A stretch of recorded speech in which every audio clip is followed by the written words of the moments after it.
Hey, what's up guys? In this video I'm going to be using Fabfilter Saturn's underused and misunderstood distortion algorithm. So Fabfilter Saturn is, it basically captures, it's a multi-band distortion plugin, and it captures the essence of many different ways that you can color the sound with tape, and tubes, amplifiers for leads and basses, and varying different kinds and flavors, gentle saturation, heavy saturation, all these things. And it's controlled by this big knob here, and that controls the amount. I'll just give you an example. We have like a hi-hat loop here,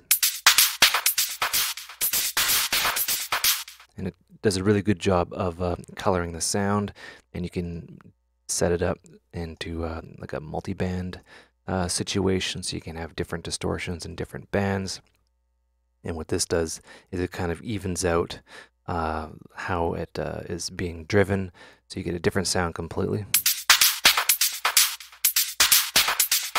Right, so if you don't want to smudge a certain area, I use the word, but if you don't want to like affect a certain area, you can't, or you don't have to. So that's all well and good. And Fabfilter is, very interesting, very high quality, and I have a feeling, and I hope that Fabfilter Saturn 2 is on the horizon, because it's one of those things that, it's like a secret weapon that people use, and it just sounds good on everything. Anyway, so I've been working on a project that, I'm looking for ways to mangle and affect sounds and make them sound, unpredictable and things like that. And I've been using a particular distortion algorithm to do this, and it's one of the more misunderstood ones. So you have all these great options here, and then you get to this one right here. This one's weird. The drive isn't actually the drive amount. It turns into like a wet dry or something like that. And if when you increase it, it just does something weird to the audio.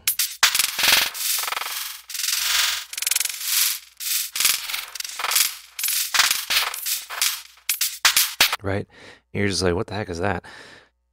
This is very cool once you start to dive into it. So the nature of Fabfilter Saturn is you have the main drive amount here, and then you have this outer ring. And what this outer ring does is, if we hover over it, it'll tell us. With the pan ring around the drive knob, you can set a different drive level for the left and right channel. So it kind of offsets the drive amount, even though the drive amount for smudge isn't necessarily like a drive amount. It's just a more intense effect. Hard to explain. But if we kind of boost this up here, and then we can adjust the pan, right? We'll get some cool stuff on the left and right. And that's exceptionally cool. And it creates this interesting kind of, do I use the word smudge? It creates this interesting vibe to the sound, and it turns sounds into other sounds. And it reminds me of using the delay and then setting the time to a very short amount, and increasing the feedback so you get like that ringing of it. That sounds really cool. Anyway, cool thing about Saturn I already showed you is you can split these up into separate bands. So when you do that, right, we copied the same settings over. What we can do is pan these left and right. And what this does is splits it up. Does some cool stuff. So I'm just alternating, panning left, panning right. And what this is doing is it's giving it even more stereo kind of separation and unpredictability. So now it sounds like this.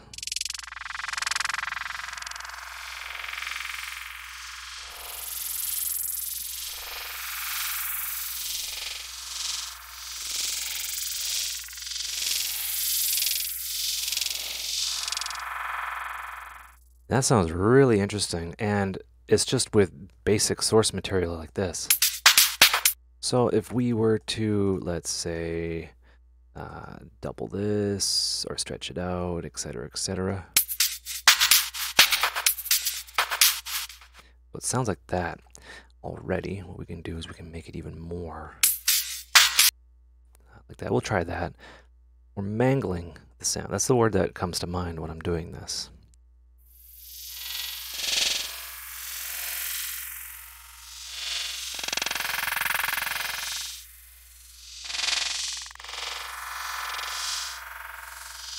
And that's just doing some weird stuff. And, you know, reverb is always your friend. Bigger rooms makes it sound interesting.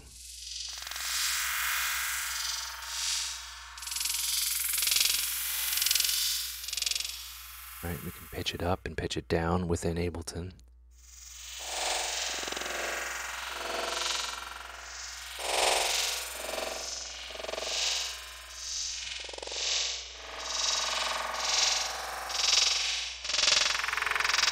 And you know, we're living in the new age, so what's stopping us from adding another Saturn and adding more smudge to the reverb as well?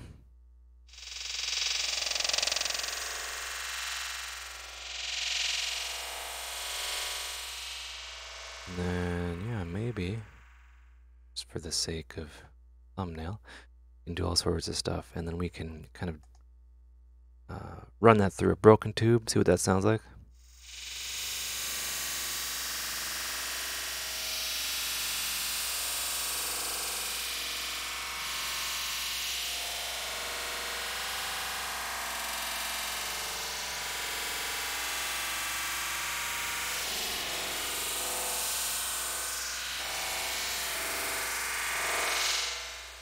Yeah, and let's transpose that back up just to see what it sounds like.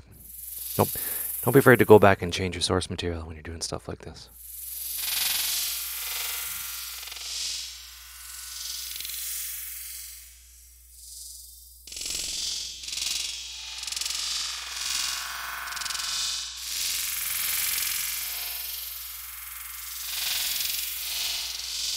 I don't know. It's just a really kind of interesting sound design trick, and we can press it a bit.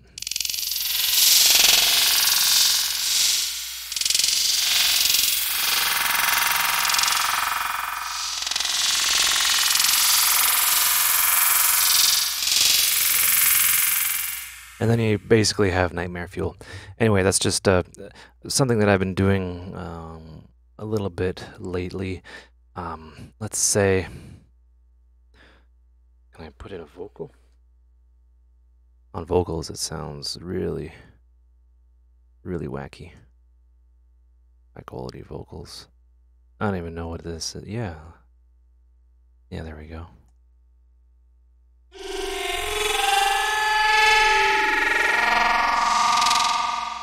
Right? As an example. I don't know, dude. Yeah. I hope you enjoyed that video. I hope you learned stuff. Take care and have a good one.